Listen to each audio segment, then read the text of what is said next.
जिसने मुझे राजस्थान की विधानसभा के अंदर भेजा पहली बार चुन के, और वहां से मैं आपके प्रत्याशी के रूप में आज की इस नामांकन सभा में 2.5-3 घंटे देरी से पहुंचा। उसके लिए तो मैं क्षमा प्रार्थी हूं,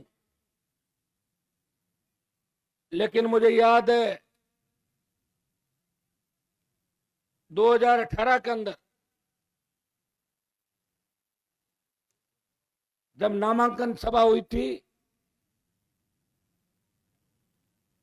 और उस समय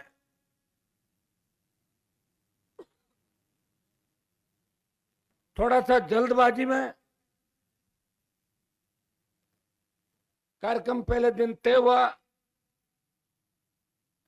लेकिन 18 की सभा के बाद जब 23 की नामांकन सभा आई, तो उस नामांकन सभा से 2.5 गुना ज्यादा तादाद के अंदर आप लोग यहां पधारे और आपने सीधा सीधा संदेश दे दिया कि खींवसर की सीट जो आम आदमी सर्व समाज की सीट है, जिस सीट से चुन के जाने वाले व्यक्ति ने इस राजस्थान में एक अलग जगाई, किसान कमेरे दलित शोषित पीड़ित का नारा दिया और उन्हें सत्ता के सिंहासन की ओर लेके चला। इसलिए खींवसर की जनता ने यह मन बना लिया कि खींवसर की सीट 2023 में राष्ट्रीय लोकतांत्रिक पार्टी के खाते में डालेंगे। यह आपने आज ही संदेश दे दिया। मुझे लग रहा है कि आज की सभा देखने के बाद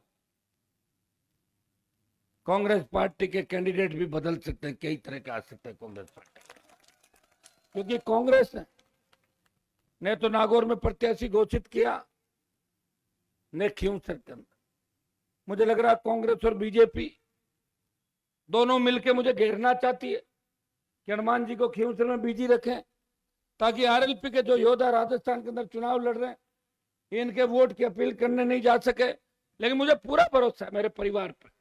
यह मेरा परिवार है जो राजस्थान की वो जंग लड़ रहा है जो आजादी के आंदोलन के अंदर भगत सिंह ने जंग लड़ी थी। वो खींवसर की जनता इस राजस्थान को न्याय दिलाने की लड़ाई लड़ रही है। मुझे पूरा भरोसा है कि 18 के अंदर आप सब ने वचन दिया था कि हनुमान जी आप जिद्दी हो, जिद कर लेते हो और जिद हमारे लिए कर रहे हो। आपने जिद की पार्टी बना के इस किसान की सत्ता में भागीदारी कैसे हो। आप घर घर मत आना, हम आपको चुनाव जिताएंगे। अगर राजस्थान में सबसे मजबूत इलाका कोई है राजनीतिक रूप से, तो इसमें कहने के अंदर कोई अतिशयोक्ति नहीं होगी। वो खींवसर विधानसभा क्षेत्र राजस्थान का सबसे मजबूत इलाका, जहां यहां की जनता खुद 18 में चुनाव लड़ी थी। उनका प्रत्याशी राजस्थान के शोषित दलित पीड़ित तबके को राजस्थान की विधानसभा में ले जाने का प्रयास कर रहा था, और ये लोग मुझे राजस्थान की विधानसभा में भेजने का प्रयास कर रहे थे। बारंबार आपको धन्यवाद। और इस बार भी सबकी इच्छा थी, और जो मंच पे बैठे हैं सारी टीम, मेरा परिवार जो मंच पे बैठा हुआ, ये सारे लोग कह रहे थे कि साहब क्या करोगे, बता तो दो, चुनाव कहां से लड़ोगे। ये आप भी जानते हैं कि मैं लंबी लड़ाई राजस्थान से लड़ रहा हूं। मैंने कहा मैं मेरे परिवार जो चाहेगा वहीं लड़ूंगा, और समस्त मंचासीन सब लोगों ने कहा कि आपको चुनाव खींवसर से ही लड़ना है, और मैंने आपकी भावनाओं को समझते हुए खींवसर विधानसभा क्षेत्र से ही चुनाव लड़ने का आपकी राय के अनुरूप काम किया। मुझे याद है जब मैं विधायक बन के सांसद बना था, उस वक्त उपचुनाव था, और उस उपचुनाव के अंदर मेरे सामने एक धर्म संकट खड़ा हो गया। मैं हमेशा परिवारवाद के खिलाफ बात करता हूं, मैं वंशवाद की राजनीति के खिलाफ बात करता हूं। उस वक्त मैंने कहा मेरे भाइयों को, क्योंसर के पूरे मोजीज बुजुर्गों जवानों को, कि मुझे क्या करना चाहिए। मैं मेरे परिवार से चुनाव नहीं लड़ाना चाहता। आज रामेश्वर जी की तबीयत ठीक नहीं है। मैंने उनको कहा आप चुनाव हार गए, आप चुनाव लड़ो। जो चुनाव लड़े दूसरे कांग्रेस से, उनको भी कहा आप चुनाव लड़ो, लेकिन आरएलपी से चुनाव लड़ो, क्योंकि खींवसर राष्ट्रीय लोकतांत्रिक पार्टी की शुरुआत इस खींवसर की धरती से हुई है। उन लोगों ने कहा कि आरएलपी से हम नहीं लड़ेंगे। तो मैंने कहा आरएलपी से अगर नहीं लड़ोगे और खींवसर में आरएलपी नहीं जीती तो मेरी करी कराई मेहनत पे पानी फिर जाएगा कि हनुमान बेनीवाल उस सीट को सुरक्षित नहीं रख सका जिस सीट ने राजस्थान को एक नई दिशा दी थी, एक लड़ने वाला योद्धा राजस्थान को दिया था। तब मैंने कहा कि आप बताएं, तब सबकी इच्छा थी कि आप अपने परिवार से चुनाव लड़ाओ, आप अपने छोटे भाई नारायण को चुनाव लड़ाओ। मैं कह रहा था चुनाव नहीं लड़ाई। मेघ सिंह जी बैठे, इन्होंने कहा साहब आप घर से चुनाव लड़ाओ। ये सरपंच साहब और बाकी लोग बैठे। कहा मैंने इस बात का विरोध किया। मैंने कहा मेरे को लोग कहेंगे कि हनुमान जी तो खुद ही अपने भाई और अपने घर से ही राजनीति चलाने लगे, मेरे दिक्कत आएगी।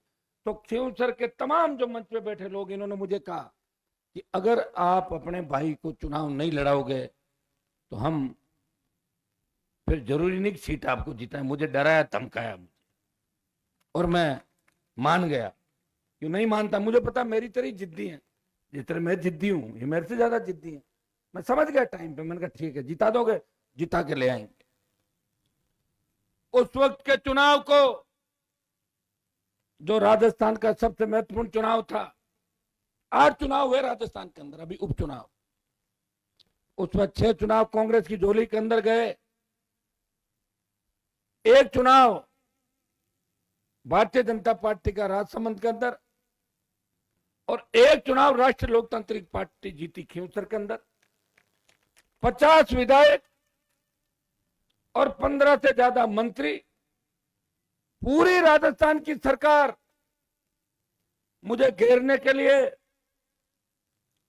आरएलपी के गढ़ को ध्वस्त करने के लिए इस तरह सरकारी मशीनरी का दुरुपयोग किया कि 20 साल के अंदर जो भी पुलिस के थानेदार से लेकर एसपी तक जितने भी खिलाफ थे किसानों के और मेरे, उन सब की एडिशनल ड्यूटियां लगा दी और हर बूथ पे 100 जवानों को खड़ा कर दिया, डराया धमकाया लोगों को। कुचेरा गांव के अंदर बूथ कब्जा करने की साजिश की, लेकिन मेरे छोटे भाइयों ने इस चुनाव को गहलोत वर्सेज हनुमान बना दिया, आम जनता का चुनाव बना दिया कि आम जनता जीतती है या राजस्थान की निरंकुश सरकार जीतती है। और आप हिले नहीं, मजबूती से रहे, और पुलिस भी बैठी रह गई। और जब चुनाव का रिजल्ट आया तो एक नया इतिहास इस राजस्थान की धरती पर लिखा गया कि खींवसर वो इलाका है जो नाराज होने के बाद भी निर्णय वही करते हैं जिस निर्णय का अंतिम परिणाम किसान हित में होता है। आपने अपने भाई को चुनाव जिता के एक बहुत बड़ी इज्जत राजस्थान के अंदर दी।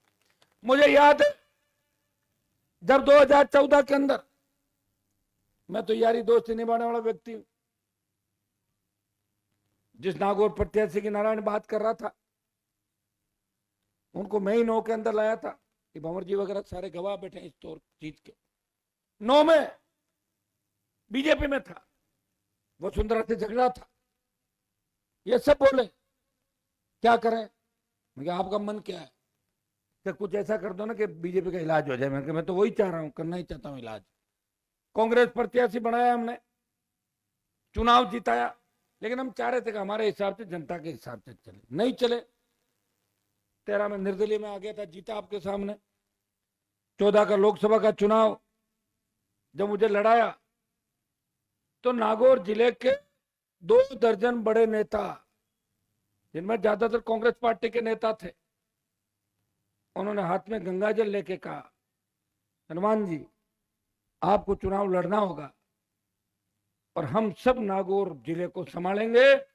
मैंने उनको कहा था कि आपका मकसद ये नहीं होना चाहिए कि मैं कांग्रेस को हरा दूं, इसके लिए मैं नहीं लड़ूंगा चुनाव। उन्होंने कहा हर कॉन्स्टिट्यूंसी में खड़े मिलेंगे। भाई, वो चुनाव के अंदर उतर गया। चुनाव में उतरने के बाद सिर्फ मेरा सम्मान अगर इस जिले के अंदर किसी ने रखा, नंबर 1 वो खींवसर विधानसभा क्षेत्र ने रखा। कांग्रेस पार्टी की जमानत जब्त करा दी, 17,000 रुपए कांग्रेस को समेट दिया। और दूसरा नागौर और खींवसर डायल तो 30,000 वोट इस इलाके के अंदर मिले। बाकी हमारे जो नेता गंगाजल लेने वाले थे वो 3, 4, 5 दिन बाद सारे भारतीय जनता पार्टी की गोदी में जाके बैठ गए और बोले हम तो सीधा वोट दिलाएंगे बीजेपी को, सीधा बीजेपी को वोट दिलाया। खैर, इन बातों में जाने से कोई मतलब नहीं। 8, 13, 3 में जब मुंडवा था, आधा इलाका खींवसर बाद में बनी। 3, 8, 13, 14, 18, फिर 19 लोकसभा और फिर नारायण का 19 का विधानसभा का चुनाव। लगातार वोट को कम नहीं होने दिया। इस 5 साल के अंदर तो मैं आपसे माफी भी मांगूंगा। आप बहुत ज्यादा प्यार करते हैं मेरे से। आप लोग चाहते हैं कि हनुमान जी हर वक्त आधा घंटा घंटा में हर आदमी से बात करें। समय नहीं था मेरे पास। 2 साल कोरोना के अंदर निकल गए। मैं हर व्यक्ति से ज्यादा बात नहीं कर पाया, ना आप नाराज हो जाते थे।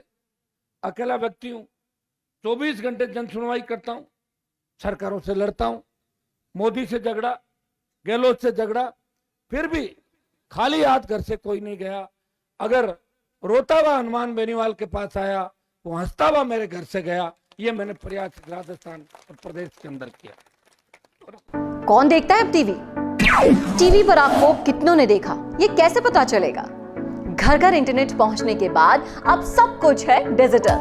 आपका वीडियो कितनों ने देखा ये हर पल आपको पता चलेगा, इसलिए डिजिटल मीडिया में बनाइए अपनी पहचान। 4.5 करोड़ से ज्यादा व्यूज और 3,27,000 से ज्यादा सब्सक्राइबर वाले राजस्थान के चैनल राजस्थान संवाद पर करवाइए कवरेज। ज्यादा जानकारी के लिए व्हाट्सएप करें 7339900549 पर।